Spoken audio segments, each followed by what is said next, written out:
tuli abakyala abawerako UWONET begenze kwatako.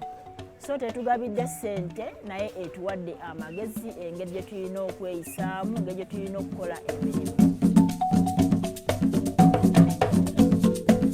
As Uganda Women's Network, one of our key approaches to reducing the gender inequality is building women's voice and agency across the sector and from bottom to up. We came up with an idea of reaching out to the women in the informal sector and particularly women in the marketplaces. Twafuna omukisa ogw'ekitongole ekyatuyingiramu ekya Uganda Women's Network. Batusanga tetulina kibiina kyawamu, ne batuteekamu emisomo ne batusomesa ku watya we tuyinza okwekulaakulanya abakyala. Era mu musomo ogwo ogwasooka we twava n'ekirowoozo eky'okwegatta abakyala.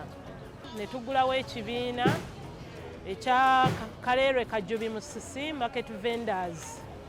Over 70% of our women are in the informal sector. Majority of them are handling or dealing in small businesses. There are also spaces where the women have the least information in terms of protection of their own rights, but also soft skill in knowledge to help them improve their livelihood.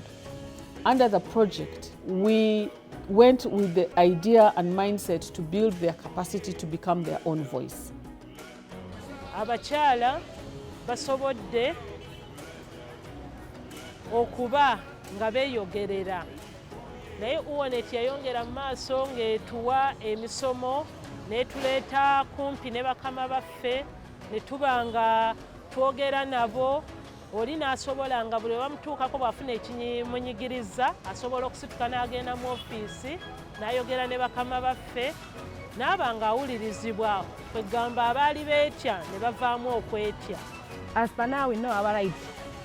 We have been without knowing our rights as a woman. So we have women's rights now and we are okay. Nebaza nnyo abasomesa abalungi bwe mwajja n'omutusomesa ab'obutale naddala ewandegeya ayali atunda ebijanjaalo ninteekako ne kawo ninyongerako ne kabeji ninyongerako na michunguwa nga bwe mbiraba kati nti omudaala gwonna gulabika bulungi. Kasitoma bw'abazze amazima gali atuula ku katebe n'asaba buli kimu kyonna ky'ayagala ate kye naali nga sirina nga manyi okutunda akantu akamu oba obubiri. Nayiga okulikoodinga ne mbankozesezza nina amagoba mba nsobola okuba nti nfunyemu amagoba bwe gati kyannyambako okuba nga ngenda nnyongera ssente mu bizinensi yange. Kati essaawa eno bizinensi yange nkozesa akakadde kamu kitundu so wali nali nkozesa emitwalo 3. Tigi puonj ma gipuonjo kere pi biashara ma ero jomi UWONET tigi miwa kero mi puonj weka chao ni eni mo deka do dong san mo ena ti dwaka ne de biashara na da ti dwaka ne rej gena no ye kon ma gimia eni ko puonje ne eno. What we did was to ensure that one, the women understand what the women's movement is all about and that they are part of this movement. They can be part of this movement by standing up and speaking up for their own rights and the rights of those around them. We also wanted them to understand that they cannot work as individuals in advancing their rights and gender equality. They needed to come together as a team, as a group in these different spaces. 3, also to improve their environment of conducting their business through engaging with their leaders, but also basic market and marketing skills and etiquette for them to improve their environment. After training from UWONET, we advocated proper hygiene in our market. We have met our gate also and the hygiene. Hygiene is now okay because we have a good rubbish pits and our toilet is somehow okay. UWONET ng'etukutteko yatwongerangako organizations ezimu ne bajja ne batuyigiriza okukola liquid soap. Kati tulina ekyuma kye bayita mixer At least oteeka amasanyalaze, tugula amasanyalaze gaffe ne tutabula, luli twatabulanga ekinene nnyo ebidomola 2 naye kati tusobola okutabulira ddala ebidomola 4. Briquettes ne tuyiga ne tukola bubboolo bwaffe obwo, tuguza ab'enkoko, bankalirira byennyanja n'amasigi ne batuweerako. Kale bambi UWONET tugyebaza ku Rachel. Namanya nti I have to take risks in everything. Buli kimu nsobola okurisikinga ekintu nenkiteekamu ate nekimala nekikolaki nekijja ssente zange. Nekirala mu musomo ogwo nayiga nti kugamba a woman olina okusitaninga nga ggwe ne batuyigiza skills endala ng'okulima. Tatandika okwerimira ebimu kati mbijja mu nnimiro yange.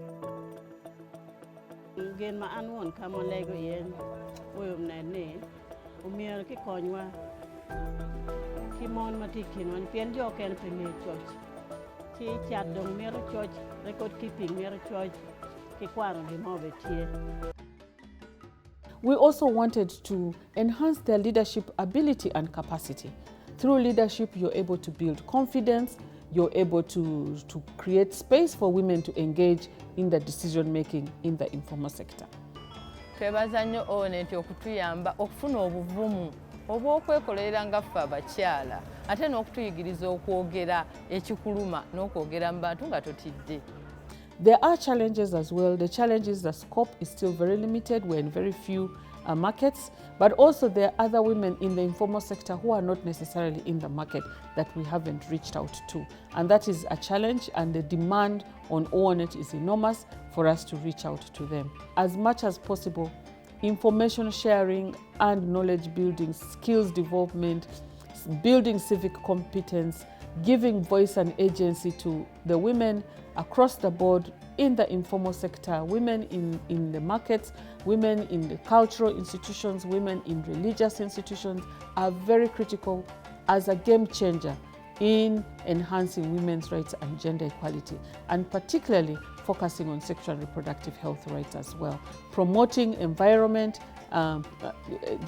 safe environment, working environment, but also the climate change issues. It's very important to involve women at the lower levels.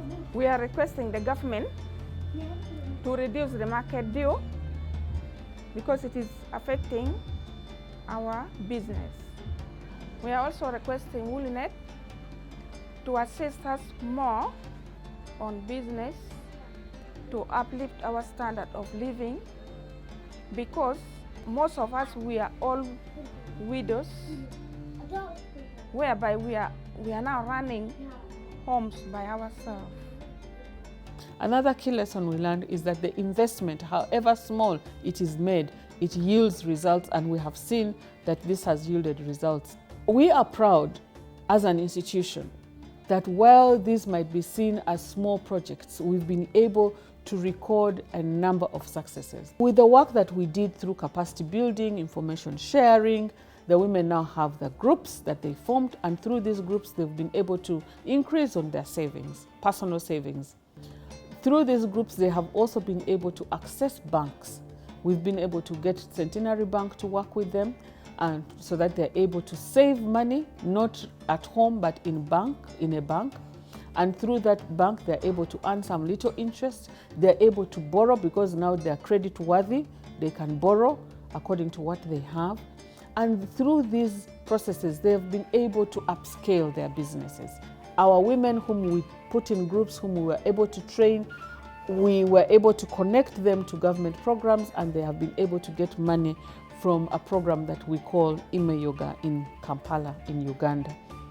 Above all, which is very important for us in this project, is improving the sexual and reproductive health of these women. They now have cleaner bathrooms and ladies' changing rooms.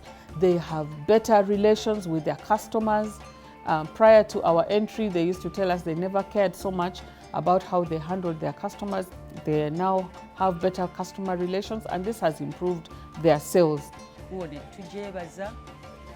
Mwebale nnyo, mwebalire ddala kuba mutugasseeko abantu bangi bajja ne batunoonya, ne batugabirira, ne batuwa amagezi, ne batwongera ne mu skillings. While implementing this project, we also learned a few lessons. The lesson is that the information we have is so much needed out there, but we are limited. And we learned that once the women have the right information, they have the right skills, your confidence has been built, they can solve their own problems. Singa UWONET etuyamba nekomawo kijja kuba basanyufu nnyo nti abakyala bonna basobola okujja ne tubeera bumu bambi. Mukomeewo bane, please come back. Mukomeewo tubeetaaga.